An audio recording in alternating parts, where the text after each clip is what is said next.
Programa Observações. Apoio Gox Internet. Conexão sem limites.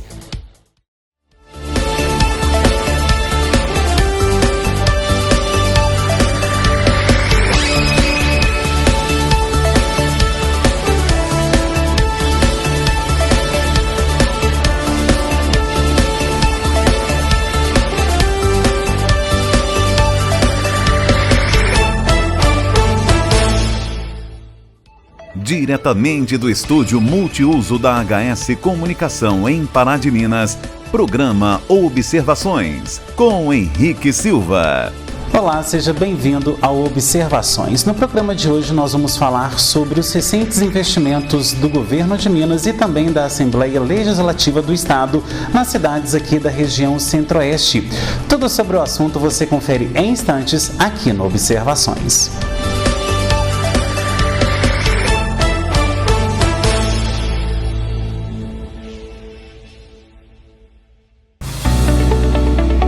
Há 33 anos, a Number One é referência no ensino de idiomas em Pará de Minas. Oferecemos inglês a partir de 2 anos e espanhol a partir dos 9, com metodologia imersiva e dinâmica, com tecnologia de ponta. Garantimos inovação e eficiência no processo de aprendizagem. Nossa agência de viagens amplia horizontes e leva o conhecimento para além da sala de aula. Tradição, inovação e resultados. É assim que formamos gerações em novos idiomas. Number One, idiomas que transformam vidas.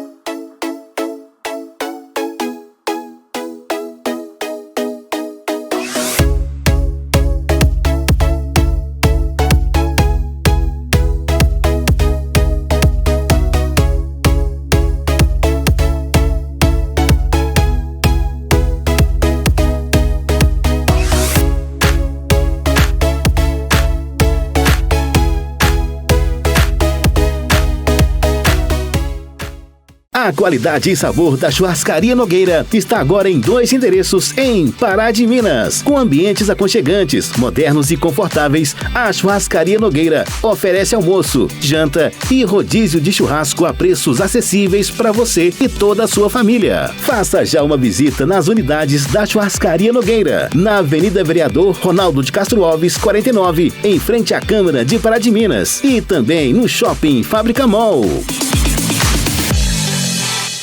O seu melhor momento tem endereço certo. Conheça o Motel Ibiza. Suítes Standard, Dance, luxo e super luxo. Quartos climatizados e super higienizados para garantir uma experiência inesquecível. O romance fica ainda mais no ar com a suíte super luxo, com amplo espaço e ainda teto panorâmico. O Ibiza conta também com cozinha 24 horas, com cardápio variado e diversas bebidas. Motel Ibiza, o lugar certo para seu melhor momento. Rodovia MG 431, entre Pará de Minas e Itaúna.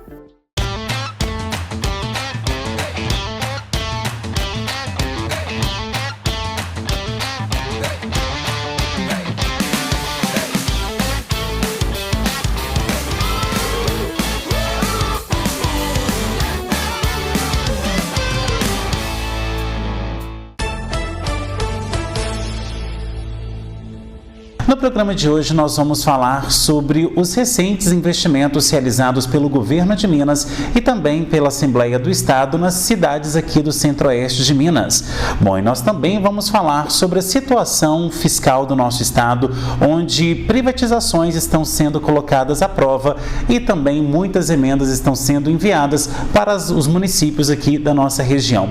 Bom, e para entender como que fica toda essa situação, como foi o balanço de 2025 na Assembleia e quais são aí os projetos para os próximos anos, principalmente porque em 2026 é ano eleitoral, é a deputada estadual Lohana França, que de passagem por Pará de Minas está aqui conosco hoje nos estúdios da HS Comunicação Empresarial para conversar com a gente. Bom, Lohana, muito obrigado pela sua presença aqui no Observações, principalmente para a gente falar sobre todo esse cenário do nosso estado e também para a gente entender um pouco mais como que está a relação da Assembleia com o governo de Minas. E eu já começo o nosso programa te perguntando, qual que é o balanço que você faz desse ano de 2025, que a gente viu que foi muito movimentado na Assembleia do Estado. Henrique, primeiro eu queria dizer da minha alegria de estar aqui no Observações, conversando com você, falando com a nossa região, falando com a galera de Pará de Minas, de Itaúna, de toda a micro-região, porque a gente sabe o impacto que tem a informação de qualidade na vida das pessoas. A informação séria, apurada, que vai na fonte, que checa. Então, muito obrigada por me receber. Bom, primeiro, acho que esse foi tem sido um ano muito importante. Um ano em que, graças à oposição e graças àqueles que não aceitaram o caminho que o governador Romeu Zema queria impor para as pessoas em Minas Gerais, que era o caminho do fim do Estado, que era isso que o regime de recuperação fiscal previa, a gente conseguiu construir um caminho alternativo para o pagamento da dívida. Eu sei que a gente vai falar disso mais para frente, mas acho que esse é o grande saldo positivo desse ano. Nós consolidamos o PROPAG, que é o Programa de Pleno Pagamento da Dívida de Minas Gerais, como uma alternativa melhor para que o Estado consiga quitar a sua dívida com a União. Isso foi trabalhado e construído ao longo desse ano.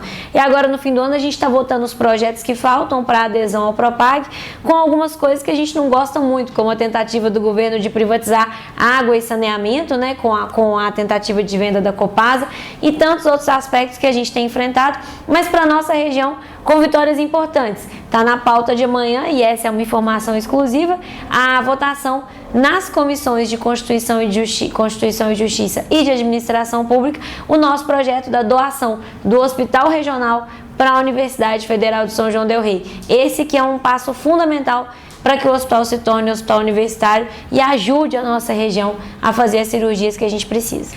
Agora, Lohana, a gente tem percebido também que nesse diálogo todo, né, entre Assembleia e Governo de Minas, há muitos impasses, né, inclusive aí, votações fora do horário, como a gente viu recentemente. Então, na sua opinião, quais foram os principais projetos que foram votados no ano de 2025 por vocês, deputados?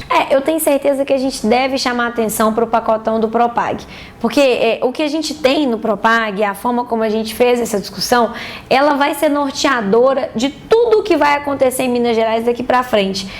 Acho que para quem está assistindo a gente, é como quando a gente tem uma dívida muito grande que sequestra o nosso orçamento. Então, dentro da nossa casa, vamos supor que você ganha um salário mínimo, a sua esposa ganha um salário e meio. Então, juntos vocês têm aí um valor para poder pagar as contas e para viver o mês. Mas se um dos dois desequilibra com cartão de crédito, ou bate a moto e precisa fazer uma troca de peças, de equipamentos, uma coisa de última hora, ou o filho adoece e precisa de um medicamento que não tem no SUS, a família fica completamente fora da casinha, né? Isso compromete tudo que vai ser feito dali pra frente nos próximos meses. Se vai dar para fazer um curso de inglês ou não, se vai dar para a esposa tirar a carteira de motorista de carro ou não, se vai dar para trocar uma laje ou não. Então, assim, essa é a situação de Minas hoje. A gente tem uma dívida que ocupa uma parte muito expressiva do nosso orçamento. Então, isso diz se a gente consegue recapear uma estrada ou não, se a gente consegue fazer concurso para a Polícia Civil ou não, se a gente consegue trocar o telhado das nossas escolas, que são prédios mais antigos ou não. Então, essa, para mim, é a grande discussão. E olha, Henrique, eu não acho que é a grande discussão desse ano, não.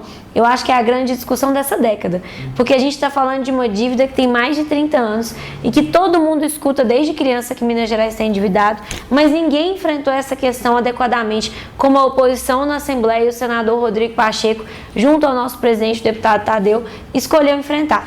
A gente tinha na mesa um jeito de pagar a dívida, que era o regime de recuperação fiscal. Eu sempre faço uma metáfora que é assim: vamos supor que você está me devendo R$1.000 e eu digo que você vai me pagar em 2 parcelas de 500. Isso é puxado, não é? Quem tem R$500 para poder tirar e pagar em 2 parcelas para resolver a dívida? Agora, se eu mudo e falo para você, não, pensei num outro jeito aqui, bolei um outro jeito para você me pagar essa dívida. Você pode me pagar em 10 vezes. E veja bem, você vai me dar um valor maior de entrada, mas depois você vai ter um desconto todo mês. No final das contas, você vai estar pagando as 6, 7 última parcela, você não vai estar pagando nem R$100, vai estar pagando 80, 70. E para além disso, uma parte do que você está me devendo, você pode investir em você mesmo. Você pode trocar a iluminação do estúdio, você pode colocar um aparelho de ar-condicionado para receber clientes em melhores condições. Qual que é o melhor jeito de pagar a dívida? É o segundo, né? Total. E aí, é isso que o presidente Lula, a oposição, o deputado Tadeu e o senador Rodrigo, nós conseguimos construir um jeito melhor. Agora, o Estado, fazendo um aporte maior de recursos inicialmente, que é de 20% do valor dessa dívida, ele vai poder garantir um juros menor sobre as parcelas, vai poder garantir que investimentos no próprio Estado serão abatidos da dívida. Gente, nem pai e mãe faz isso. Então, assim, tá um negócio maravilhoso. Se o Estado investir em mitigação a eventos climáticos extremos, se o Estado investir em formação técnica e profissionalizante, ele vai poder abater esse valor na dívida. Então, a gente conseguiu construir esse cenário que vai dar o fôlego que Minas Gerais precisa para fazer os investimentos que o Estado ainda precisa resolver. Agora, hoje nós temos aí 77 deputados, né? Como que eles enxergam essa situação? Por que a gente fala isso? Porque a gente tem que tomar um cuidado, principalmente, eu falo, quem está na Assembleia e qualquer cargo legislativo, seja numa Câmara Municipal, ou seja também lá na Câmara dos Deputados, uma relação de não levar para o lado pessoal, né? Porque ideias podem se divergir, mas ao mesmo tempo também os projetos têm que andar, porque afinal a sociedade espera por isso. Então, como que hoje vocês, 77 deputados, estão legislando aí em relação a esse projeto que vai ou não tirar o Estado de Minas do buraco? Eu acho que a gente tem um exemplo muito bom desse trâmite e dessa relação democrática e altiva aqui no município de Pará de Minas. Recentemente houve a eleição da mesa diretora da Câmara, né? E a gente observou uma composição heterogênea da mesa, que foi muito legal. Eu queria chamar a atenção para a nossa vice-presidente da mesa diretora eleita, que é a vereadora, que a gente tem a alegria de ser uma correligionária e, além disso, uma amiga que integra o Partido Verde ao nosso lado, que é a vereadora Irene, e conseguiu construir, com a sua articulação e a sua capacidade de debate e de diálogo, a posição de vice-presidente. Então, perceba, vice-presidente do Poder Legislativo, isso é a vice-presidência de um poder municipal, é algo muito grande, é algo muito importante e demonstra como que a gente tem quadros que conseguem transitar para além dessas diferenças ideológicas que eventualmente existem. E olha, eu acho que elas precisam existir, sabe, Henrique? De vez em quando eu tenho alguns debates que eu percebo que eu pego a pessoa desprevenido, porque com frequência a gente se vê repetindo coisas que a gente nem sabe por que a gente está repetindo. A gente está dizendo porque parece bonito dizer. Vamos pensar numa. Quando alguém fala assim, eu não aguento mais esse negócio de esquerda e de direita, de discordar aqui, discordar de cá. A gente tinha que ir todo mundo junto para a mesma direção. É muito bonito falar isso, mas acho que tem duas coisas que precisam ser ditas. Primeiro, a gente lutou pela democracia para que a gente pudesse discordar. A gente lutou pela democracia para que quem pensa diferente, inclusive quem eventualmente pensa da forma mais minoritária, o pensamento de 5, 6, 7% da população não seja atropelado, porque senão a gente vive a ditadura da maioria. E a ditadura da maioria eventualmente não dá espaço para pessoas LGBT, a ditadura da maioria eventualmente não dá espaço para a população indígena, a ditadura da maioria eventualmente não dá espaço para pessoas neurodivergentes. Então é importante que as posições minoritárias sejam respeitadas. Por isso também a gente defendeu a democracia. Mas em segundo lugar, é muito difícil pensar que a gente vai construir um caminho único, o tal para frente, sendo que tem pessoas que estão defendendo, por exemplo, contrato para a segurança pública. O governo Zema defendeu isso. Defendeu contrato temporário para policial. Veja, eu defendo o serviço público, especialmente numa área tão sensível como é a segurança pública. Quem tem autorização do Estado para usar arma e para usar força em nome do povo, em meu nome, em seu nome, em nome de todos nós aqui nessa sala, tem que ter o CPF comprometido. E quem tem o CPF comprometido é o servidor.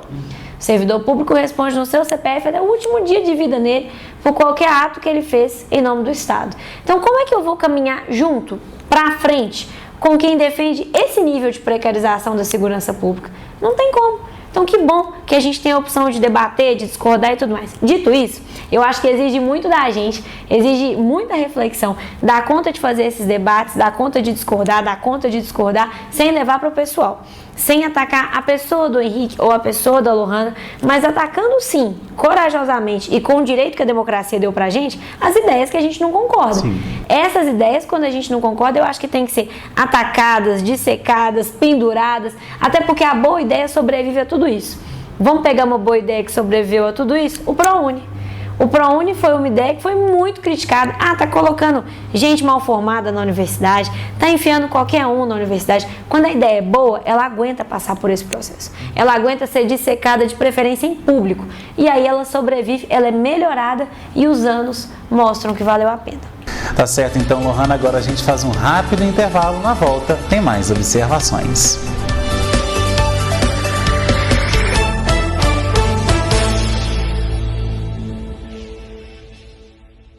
A Casa Branca Imóveis tem os melhores locais para você comprar ou alugar. Casas, apartamentos e imóveis comerciais em pontos estratégicos você só encontra aqui. Agende já uma visita com um de nossos corretores.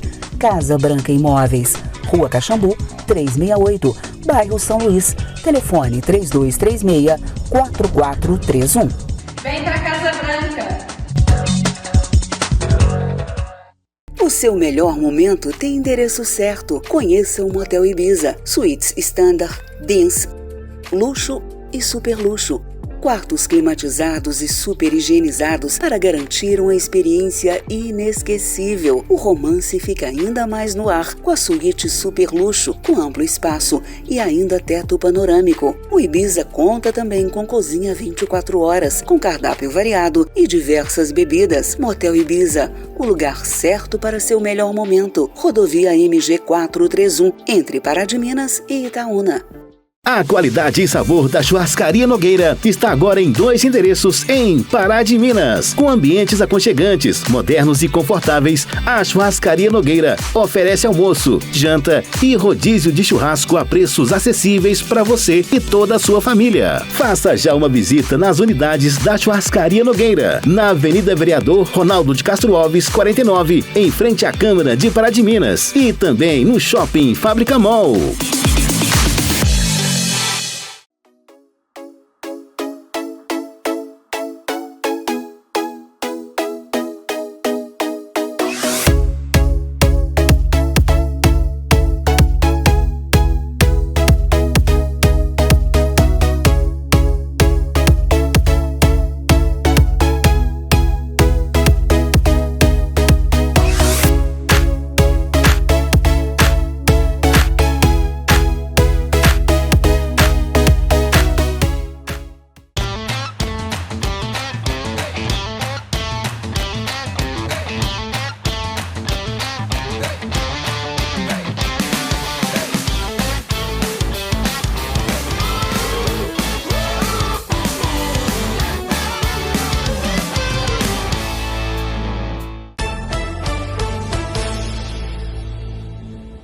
De volta com observações que hoje fala sobre os investimentos do governo do estado e também da Assembleia nas cidades aqui do centro-oeste de Minas. Bom, Lohana, a gente vai falar agora sobre a questão também, desse plano que está sendo feito pelo governo do estado de privatizar todas as estatais. A gente está vendo o CEMIG, Copasa, que está no saneamento básico, o CEMIG na eletricidade, na questão de fotovoltaica também, que a CEMIG sim, a questão da UENG, que a gente viu os prédios também sendo ameaçados, e a saúde como um todo, como o próprio hospital regional também e tal. Como que hoje está essa questão da privatização desses importantes setores aqui do estado, uma vez que é o nosso patrimônio? Eu sempre deixo claro para as pessoas que quando se privatiza algo, está privatizando algo que é nosso, está entregando ali para a iniciativa privada, como foi o caso da Eletrobras, que antes da eleição de 2022 foi vendida aí para a iniciativa privada. Então, como que está essa questão aqui em Minas? Eu acho que é importante as pessoas refletirem sobre como é grave o que o governador Romeu Zema fez. Minas Gerais tinha uma coisa muito específica, pessoal. A gente tinha na nossa Constituição um texto que garantia a obrigação de consulta pública antes de privatizar alguma estatal, que é muito legítimo. Por quê? Como você falou com muita sabedoria, a gente está falando do nosso patrimônio. Porque a CEMIG, a Copasa, a Codemig, essas empresas, elas não são do Zema. Como elas também não eram do Pimentel e também não eram da Anastasia, elas são do povo mineiro. Elas foram construídas com o suor do trabalho que revertiu em impostos de todo o povo mineiro. Então, acho que esse é um recorte importante que precisa ser feito. E aí o governo Zema articulou muito para conseguir tirar da Constituição do Estado esse texto em relação à Copasa. Foi mantida a obrigação da consulta pública para a CEMIG e para as outras estatais, mas para a Copasa foi retirado. E aí o argumento era assim, só Minas Gerais que tem isso. Bom, eu sinto muito que os outros estados não tinham isso. Eu sinto muito por eles e que bom que nós tínhamos, porque foi isso talvez que garantiu que essas empresas ficassem protegidas até hoje. Porque por mais que a população reclame eventualmente da Copasa, da CEMIG, todas as consultas públicas que eram feitas por Instituto de Pesquisa, como o Instituto Ver fez uma a pedido da Itatiaia, mostrou que 66% da população era contra a privatização. E aí o motivo é muito claro. Vamos observar 2 casos, Rio de Janeiro e São Paulo. Rio de Janeiro privatizou a Águas do Rio, Era SEDAI, virou Águas do Rio, e privatizou também a companhia de água deles, que foi comprada, e agora a Sabesp é privatizada, né? O serviço piorou e o serviço encareceu. Tem relatos de até 19% de aumento na conta de água, isso em poucos anos de privatização. Tarcísio privatizou em 2023, nós estamos em 2025. Uma piora do serviço por causa da demissão dos funcionários. Então você faz uma grande demissão para diminuir e enxugar os custos, e aí você consegue garantir que o lucro vai ser maior, mas a qualidade do atendimento, as manutenções, tudo isso piora. E o governo do estado tem tido muita dificuldade de mentir sobre isso e de esconder que é isso que vai acontecer, porque recentemente saiu inclusive um relatório para investimentos feito pela XP, se eu não me engano. Eles fizeram indicando que os investidores comprem ações da Copasa. E o que eles colocaram como justificativo no relatório? Era um texto para investidores, não era um texto para a população comum. A perspectiva de alta nas tarifas, portanto, maior remuneração do ativo, e a perspectiva de enxugamento de custos, portanto, maior remuneração do ativo também, graças à possibilidade de demitir, considerando que o quadro não é mais de servidores públicos e sim de funcionários, todos contratados. Hoje a Copasa tem muito contratado, mas ainda tem um número expressivo de servidores. Então, é uma situação muitíssimo complicada que a gente tem, com a perspectiva de uma piora grave no serviço. A gente observou isso nas companhias de saneamento privatizadas, nas de energia privatizadas. E olha, acho que é importante dizer, Henrique, eu não sou uma pessoa que é contra a privatização em qualquer termo. Brinco muito que, por exemplo, o Lula fez o principal programa de habitação da história do país, que é o Minha Casa Minha Vida, sem precisar de uma estatal de habitação. Foi tudo em parceria com o setor privado. Não foi criada uma grande companhia nacional de habitação. Tem gente que critica isso, que acha que deveria ter. É legítima essa crítica. Eu não estou no grupo que acha que precisava. Mas eu entendo que água e energia, ainda mais num mundo tão globalizado, são setores muito estratégicos. Porque, veja bem, o grande risco que a gente tem é desse setor ser comprado por uma empresa estrangeira. Olha a briga que a gente teve com o governo Trump no início desse ano. Imagina só se uma companhia americana, como foi, por exemplo, a Enel italiana, que comprou a Eletropaulo, a companhia de energia lá de São Paulo. Imagina se uma companhia americana fosse proprietária do nosso setor de energia elétrica no segundo maior estado do Brasil. Seria mais uma coisa que o governo dos Estados Unidos poderia nos chantagear. A água e energia é um setor muito estratégico para não ficar na mão do governo. Então eu acho que a gente, infelizmente, corre um risco sério de venda da Copasa. O nosso mandato se manifestou muito contra isso. Entramos com ação, fizemos abaixo-assinado, mas o governo tem maioria. Então esse é um risco, claro, que a gente vai enfrentar. Mas, infelizmente, daqui a alguns anos, a gente vai estar todos juntos colhendo os péssimos frutos dessa decisão. Agora, quem está nos assistindo pode falar assim, porque até mesmo Pará de Minas expulsou a Copasa daqui na gestão do prefeito Antônio Júlio pela falta de investimentos na cidade mesmo. E a cidade, praticamente, eu falo porque na época também eu já morava aqui e a gente ficava à mercê se a Copasa ia ou não distribuir água. E a gente praticamente tem um trauma propriamente da concessionária, da companhia. Mas, ao mesmo tempo, também a gente entende que, hoje mesmo eu estava assistindo uma entrevista do ex-prefeito Alexandre Calil, falando que se Belo Horizonte para com a concessão com a Copasa quebra e não tem volta. Então, como que fica também esses investimentos? Porque, sendo uma estatal, a gente sente muita falta dos investimentos sendo feitos. Em anos anteriores também, a Copasa deixou muito a desejar na prestação de serviços de Belo Horizonte. Então, como que fica a fiscalização também, que é feita por parte de vocês lá na Assembleia, desses serviços prestados ao consumidor? Nossa, essa é uma pergunta que dá um programa só para ela, só para eu responder ela. A gente tem uma questão de visão de mundo sobre isso. Eu concordo com você que a Copasa não presta o serviço que ela deveria prestar. Vocês sabem que eu sou de Divinópolis. Lá em Divinópolis a gente vive ficando sem água. Moro num bairro que está perto da zona rural da cidade. No meu bairro, quase todo final de semana eu fico sem água. Se eu quiser lavar roupa, por exemplo, eu vou ficar sem água, porque eu só tenho água da caixa para poder passar o final de semana. Não abastece durante o fim de semana, então eu só posso lavar roupa de segunda a sexta. Essa é a minha vida no meu bairro em Divinópolis. Então eu concordo com o que você disse. Nós não estamos falando de uma companhia que entrega um serviço à altura do que a população merece.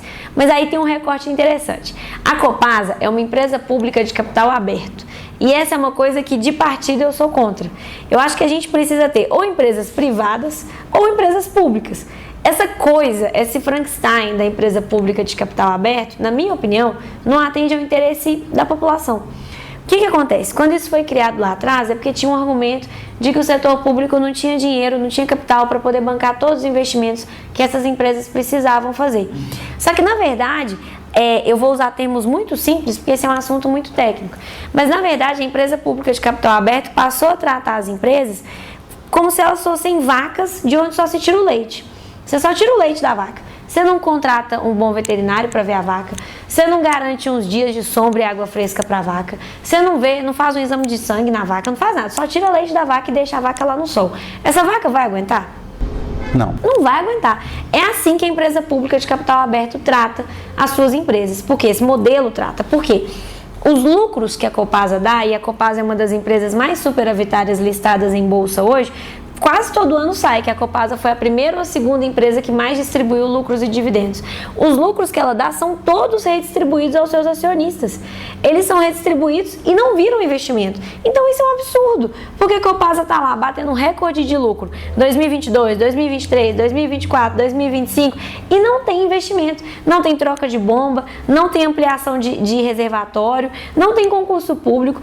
O dinheiro todo que ela gera, essa vaca dando muito leite, esse leite é todo distribuído e ninguém deixa a vaca descansar um pouco. No caso, ninguém garante investimento para ela, não constrói um coxo melhor, não constrói nada melhor para ela. Então, esse é um assunto muito importante, um assunto que eu acho que é assunto de Congresso Nacional, é um assunto que tem que ser discutido em Brasília, porque a tal da empresa pública de capital aberto só é boa para o capital, ela não é boa para a população e faz a população ficar com raiva das empresas, porque a população fica pensando assim, mas como é que essa empresa está dando esse monte de lucro que eu vejo na TV, eu vejo no jornal, e por que não amplia o reservatório do meu bairro? Por que não melhora essa situação? Então, esse é um assunto dos mais importantes para que a gente continue tendo Petrobras, para que a gente continue tendo CEMIG, para que a gente continue tendo essas empresas que são tão importantes, mas que realmente todo esse lucro que elas geram precisa ser devolvido para a população. E sabe o que é pior? O Estado é muito responsável por isso. Porque quem que é o principal acionista dessas empresas? Por que elas permanecem estatais? O principal acionista da Copasa é o Estado de Minas Gerais. Nessa redistribuição de lucros e dividendos, ele recebe muito dinheiro, só que ele tira esse dinheiro do caixa da Copasa e entra no caixa do Estado para bancar despesas correntes. Ele não é obrigado a reinvestir esse dinheiro em saneamento. Então está tudo errado, é uma estrutura planejada para não funcionar. Agora, e a questão também dos servidores públicos, né? Porque a gente viu neste ano policiais, civis e militares cobrando aí uma valorização do governo e que não está tendo nos últimos anos. A gente até teve uma ameaça de greve aí, né? Se eu não me engano, esse ano, no ano passado. A questão também aí de outros servidores da área da educação, principalmente, que sempre estão aí batendo e fazendo greve. Como que está essa questão da valorização na Assembleia e também no relacionamento com o governo? Todos os reajustes que os servidores tiveram em Minas Gerais, desde que eu estou como deputada estadual, posso dizer isso com certeza, mas antes provavelmente também, foram articulados pela oposição no governo Zema. Inclusive é importante dizer que no ano passado a gente conseguiu aumentar em 1% o valor oferecido pelo governador, que se eu não me engano era 4,5%, a gente conseguiu 5,5%, ou era 4,5% ou era 5,5%, a gente conseguiu 6,5%, a gente conseguiu subir 1% o valor por uma articulação do nosso bloco com o presidente, o deputado Tadeu Martins Leite, que comprou a briga dos servidores do Estado. Porque pelo governador Romeu Zema, a gente não daria recomposição. Vamos lembrar, o governador queria que a gente pagasse a dívida, o início da nossa entrevista, pelo regime de recuperação fiscal. Uma das regras do regime de recuperação fiscal era que os servidores ficariam 9 anos sem recomposição.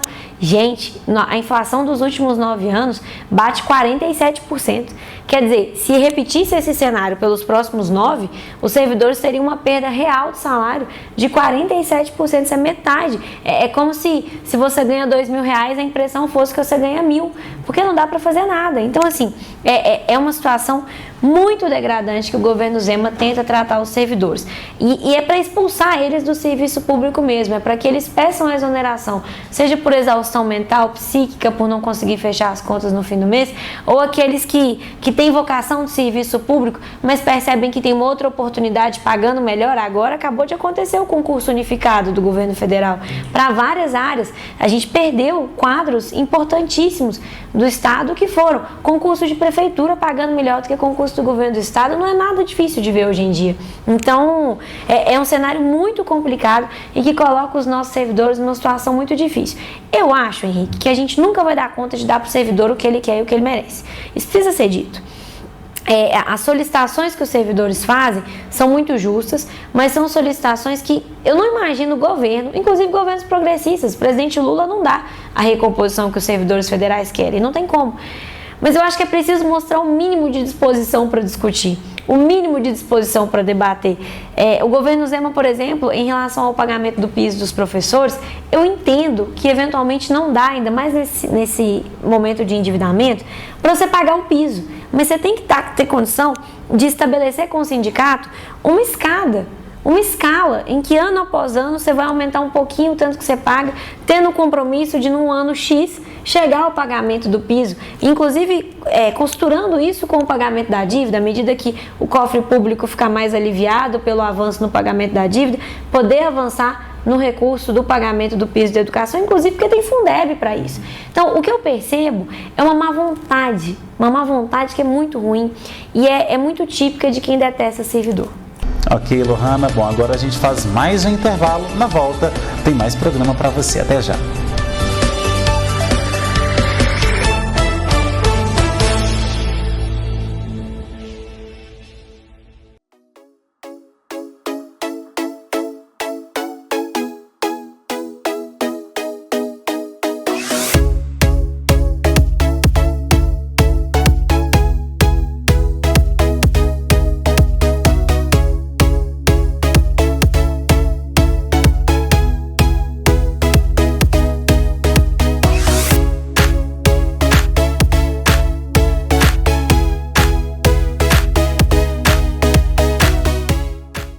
A qualidade e sabor da Churrascaria Nogueira está agora em 2 endereços em Pará de Minas. Com ambientes aconchegantes, modernos e confortáveis, a Churrascaria Nogueira oferece almoço, janta e rodízio de churrasco a preços acessíveis para você e toda a sua família. Faça já uma visita nas unidades da Churrascaria Nogueira, na Avenida Vereador Ronaldo de Castro Alves, 49, em frente à Câmara de Pará de Minas, e também no Shopping Fábrica Mall.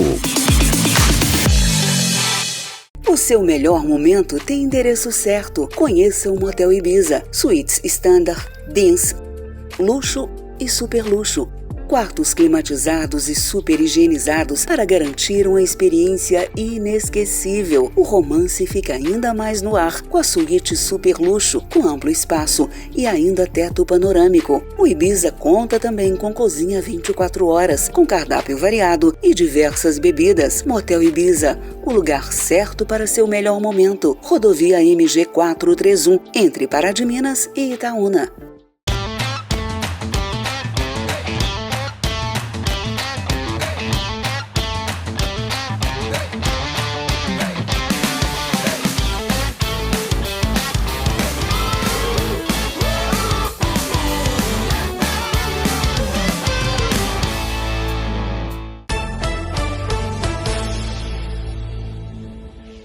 De volta com observações que hoje fala sobre os investimentos do governo de Minas e da Assembleia nas cidades aqui do centro-oeste do estado.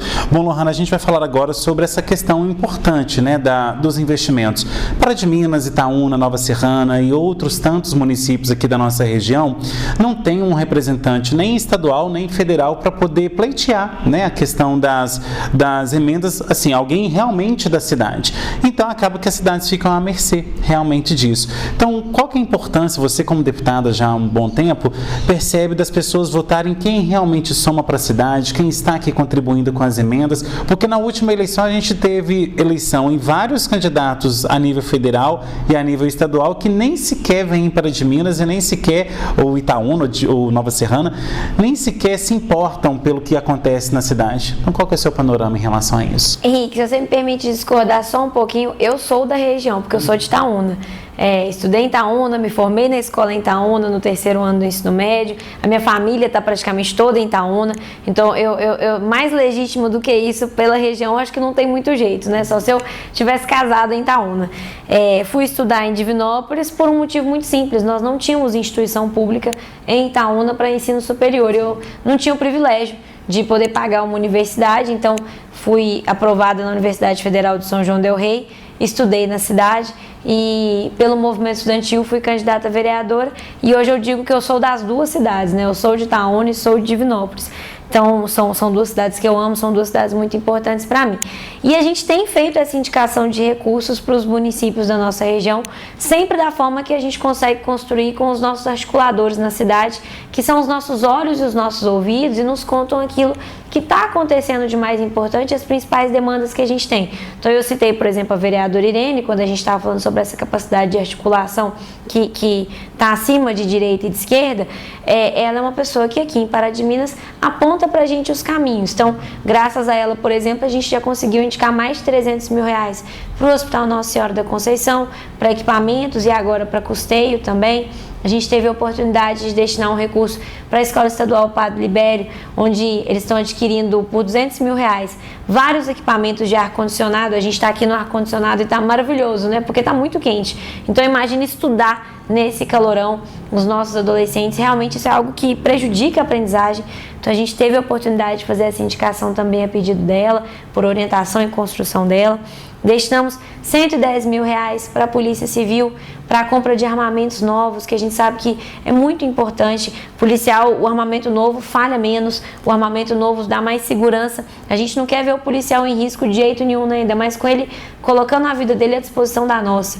Então, o mínimo que o Estado tem que garantir são equipamentos de qualidade. E tinha mais uma coisa, as armas que eles tinham eram grandes, e para a policial feminina ficava desconfortável no corpo. Então a gente também garantiu a dignidade da policial feminina dessa forma. Então a gente tem feito essa construção e essa indicação de emendas aqui em Pará de Minas, muito sobre a orientação dessas pessoas que a Irene caminha à frente. Então, em Itaúna a gente tem uma construção que acontecia com a nossa vereadora Edênia, que hoje não ocupa mais uma cadeira na Câmara Municipal.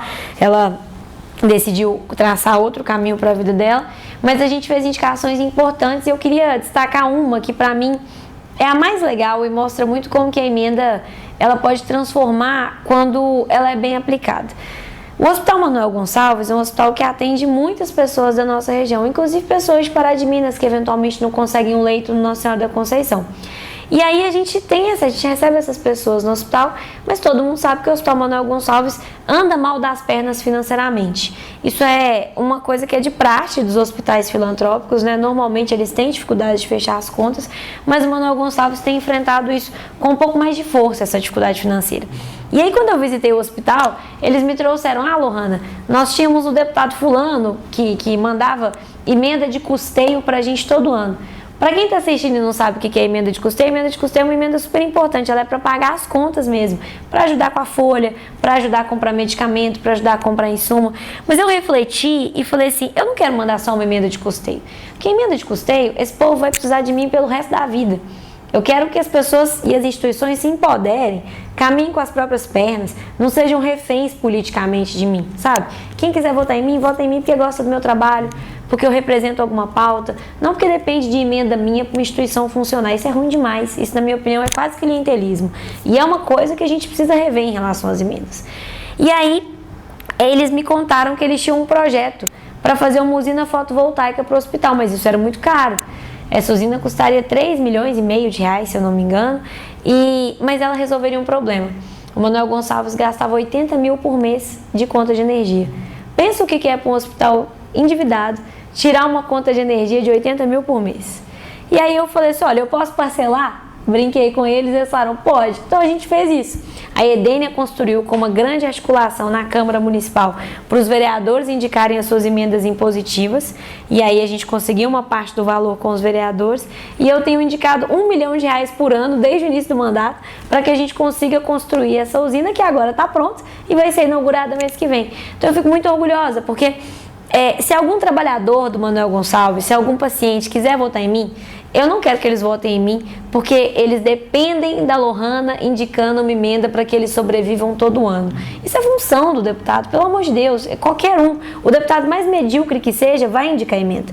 Eu quero que eles votem em mim porque eu tenho capacidade de discutir Minas Gerais, porque a gente tem uma equipe técnica e não um cabidão de emprego de amigo. Eu quero que eles votem em mim porque a gente faz uma discussão de Minas Gerais, para Minas Gerais que a gente quer e que a gente merece viver, e não para a gente ficar refém dessa coisa comezinha que a gente tem hoje, né? Então, isso me orgulha muito. Para além disso, a gente tem indicação para a pista de skate de Itaúna, para a construção da pista, porque dá oportunidade para a juventude, também é protegê-la das drogas, da criminalidade, da diversão, da lazer, é muito importante. A gente tem indicação para a Copert, que é a Associação dos Catadores de Material Reciclável lá de Itaúna, que é exemplo para o Brasil inteiro, né? É muito legal o trabalho que eles fazem. E pegou fogo, né? E acabou destruindo então, ali o galpão. Então precisam desse apoio, né? Para essa reconstrução da instituição. Então a gente tem essas indicações e algumas outras, tá tudo na minha prestação de contas, quem quiser acessar para poder ver, a gente tem no nosso site também. Mas eu sempre faço uma provocação, Henrique, que eu quero fazer aqui também, se você me permite. Indicar emenda não é um grande esforço para nenhum parlamentar, especialmente para o parlamentar que é da base do governo. Para quem está na oposição tem um pouco mais de esforço, porque a gente tem menos recursos. Quem está na base consegue acessar um volume maior de recursos porque conta com o bom humor do governador, né? Quem vota a privatização da Copasa, o governador tem mais boa vontade para atender os pleitos do que quem vota contra. Isso é muito natural. E não é só o governador Romeu Zema. O presidente Lula é assim, todos os chefes de executivo são assim, se for para a gente falar disso com honestidade e clareza. O ponto é, eu não quero ser reconhecida apenas pelas emendas que eu indiquei. Eu acho que a gente tem coisas muito mais... Um deputado é muito caro se o único valor dele for destinar a emenda. O deputado tem que ter condição de pensar a região, tem que ter condição de pensar o Estado, tem que ter condição de pautar os interesses de Minas no Congresso Nacional. Eu acho que a Assembleia se pagou quando ela fez essa discussão do Propag, porque essa é uma discussão para deputado fazer. Discutir juro de dívida, discutir termos de dívida, conseguir extrair do Lula o compromisso de que a gente pode abater a dívida investindo na nossa estrada, pelo amor de Deus, isso foi muito bom. E isso causa para a gente uma economia ao longo dos anos muito maior, só que é um assunto mais técnico, é um assunto mais chato, mais difícil de viralizar. Mas eu acho que a gente não pode subestimar a população, nem achar que a população é boba e não tem capacidade de fazer essa leitura. Além de que as emendas têm que ser fiscalizadas de perto, pelos vereadores nos municípios, como a gente tem a vereadora Irene aqui, pelo Ministério Público, pelo Tribunal de Contas, porque o nosso mandato não faz rolo com emenda, mas a gente sabe, e as investigações da Polícia Federal e da Polícia Civil têm mostrado, que existem mandatos que fazem. Isso é dinheiro público, que tem que ser muito bem acompanhado. Agora, falando de saúde, a gente vai ter também um avanço aí que é a grande expectativa, né? Que é o Hospital Regional de Divinópolis, que estava um bom tempo paralisado, mas muito tempo mesmo, e que agora, até no bloco anterior, você disse aí que houve a sessão aí até mesmo para que a própria Universidade de São João del Rei, que tem polo em Divinópolis, possa fazer meio que um hospital escola. Como que vai ser essa questão? Qual que é o prazo para que essa obra realmente finalize e a população comece a utilizar os recursos que o hospital pode prover? A obra está pronta, o hospital está pronto. Fui lá fazer uma visita de fiscalização, tem cerca de um mês, eles já instalaram até iluminação, que assim, todo mundo que já fez uma obra na vida sabe, uma das últimas, você coloca a lâmpada quando a obra está pronta, né? Já colocaram extintor de incêndio, eles já colocaram esse plástico da tomada, esse invólucro da tomada. Então assim, a obra está pronta. Já passaram os gases, já fizeram tudo. Agora eles estão no período de compra dos equipamentos, já repassaram um valor de 85 milhões de reais para a EBSER, que é a Empresa Brasileira de Serviços Hospitalares, que é uma empresa pública do Ministério da Educação, sim, da Educação, não da Saúde, e que é quem cuida dos hospitais universitários do país. Então eles passaram um recurso para a EBSER fazer essa compra, e amanhã está na pauta, amanhã, terça-feira, dia 2, está na pauta o nosso projeto para doar, é o 4690, quem quiser consultar lá no site da Assembleia, nosso projeto para doar o hospital para a Universidade Federal. Essa é uma etapa fundamental para que a universidade possa assumi-lo. Um modelo de hospital assim que pode ser que o pessoal que está assistindo conhece é o Hospital das Clínicas da UFMG, que é um hospital de excelência, com tratamento com ciência de ponta, com professores doutores garantindo atendimento, com residentes das notas mais altas e da melhor prática médica e da enfermagem atuando. Então é isso que a gente espera ter no nosso hospital. E essa é uma luta que está conseguindo sair do papel pela articulação de muita gente. Desde o ex-prefeito de Divinópolis, Demétrios, que foi quem conseguiu trazer a universidade para lá, até hoje o nosso mandato protocolando esse projeto que é o 4690 para doação, mas com muita gente nesse meio do caminho que merece ser lembrado. E por falar em universidade, a UENG de Divinópolis vai receber também aí um grande investimento, principalmente para os alunos ali, né, que não têm condições de bancar, porque a gente sabe que vida de estagiário, de aluno que está fazendo faculdade, não é fácil. Então você gasta com transporte, com alimentação, se você mora na cidade, então, e vai ter um RU, que é um restaurante universitário e que vai ser acessível, né? Esse assunto é outro assunto que dá um programa só por ele, porque esse assunto é a maior alegria da minha vida. É a grande coisa, eu acho, que a gente fez com emenda para a educação até hoje. Porque o Estado de Minas Gerais não tinha política pública de permanência para os estudantes das universidades do Estado. Então isso é muito diferente, por exemplo, das universidades federais. Eu me formei na UFSJ no campus de Divinópolis e a gente tinha restaurante universitário. Eu me formei pagando R$ 2,75 para almoçar todo dia, que é um valor muito acessível para todo mundo, né? E o aluno pobre mesmo, de baixa renda comprovada, almoçava de graça. No Cefet, lá em Divinópolis, os meninos almoçavam a R$1. E a gente via os amigos da UENG, praticamente do mesmo bairro, tendo que pagar a refeição de R$16 no restaurante no bairro, ou então ficar sem comer, ou comer um salgado, ou comer um pacote de biscoito de água e sal, que às vezes era o que os colegas conseguiam levar. E isso, qualquer um que já passou fome, que já passou necessidade estudando, ou que ouviu alguma história sobre isso, sabe o tanto que isso é inadmissível. Isso faz a pessoa largar o ensino superior, porque a vida real se impõe e não tem nada mais vida real do que o estômago roncando.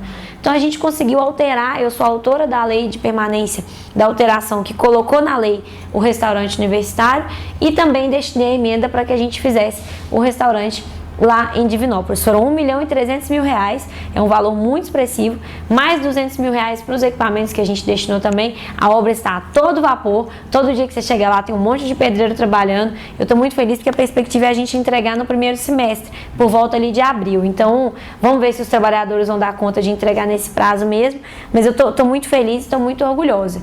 Agora, a gente também já tem funcionando, fruto dessa lei que eu sou a primeira autora, o restaurante em Passos, porque Passos também não tinha, a UENG como um todo não tinha. Agora Passos já tem o restaurante funcionando por refeição a R$4.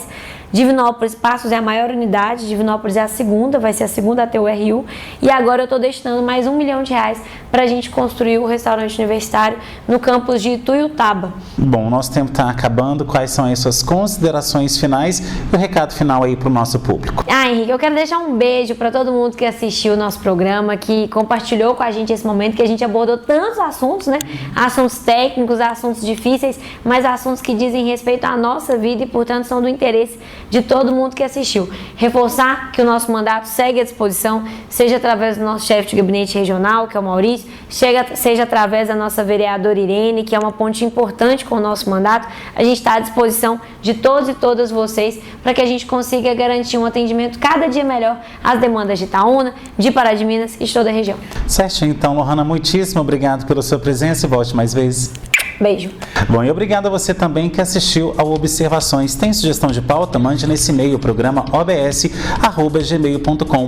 Você, empresário ou empresária que ainda não tem a sua marca aqui conosco, não perca tempo. Faça já um contato comercial com a HS Comunicação no 999933060. Você que está aí com seu Instagram ou com seu Facebook, nos siga nas redes sociais, @programa Observações e @henriquesilva.jornalista. Você também que está aí com seu YouTube, vai lá no nosso canal, se inscreve nele, ativa o sininho e sempre que tiver alguma novidade você será sempre avisado. Semana que vem tem mais Observações, trazendo análises diferentes sobre novos pontos de vista. Tchau!